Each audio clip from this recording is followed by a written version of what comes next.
Sir, వయసు పైబడ్డ కన్న తల్లి కళ్ళ ముందు చనిపోతూ ఉంటే కాలధర్మం అని తెలిసి ఏమీ చేయలేక కన్నీళ్లు పెట్టుకుంటాం. అలాంటి కన్న తల్లులను ఎందరో కన్న భరతమాత లంచం అనే మహమ్మారి సోకి అకాల మరణంతో అర్ధంతరంగా చనిపోతూ ఉంటే చూస్తూ ఎలా ఊరుకోమంటారు sir? India is the greatest country. ఒక ఇండియా 250 సింగపూర్లతో సమానం. ఒక ఇండియా 8 జపాన్లతో సమానం. ఇండియా జనాభా 102 కోట్లు. అమెరికా జనాభా 28 కోట్లు. 28 కోట్లలో ఒక బిల్ గేట్స్ పుడితే 102 కోట్లలో ఎంతమంది పుట్టాలి?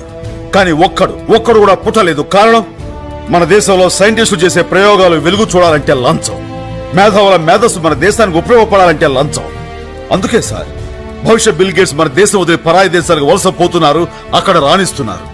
చెప్పులు కుట్టుకునే అబ్రహం లింకన్ అమెరికా అధ్యక్షుడయ్యాడు. మన దేశంలో అలాంటి అబ్రహం లింకన్లు ఇంకా చెప్పులు కుట్టుకుంటూనే బతుకుతున్నారు. కారణం లంచం.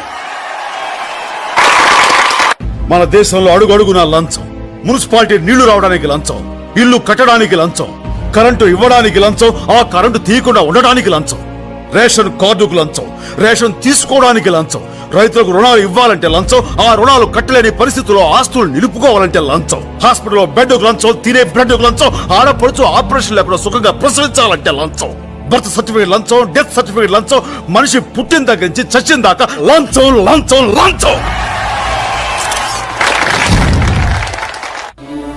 అగ్గిపెట్టెల దగ్గర నుంచి రైలు పెట్టెల దాకా అవినీతి నడుస్తూ ఉంటే బతుకు రైలు ఏ పట్టాల మీద నడపాలి సార్? అంటే లంచం లేకుండా ఈ దేశంలో ఏ పని జరగదనే.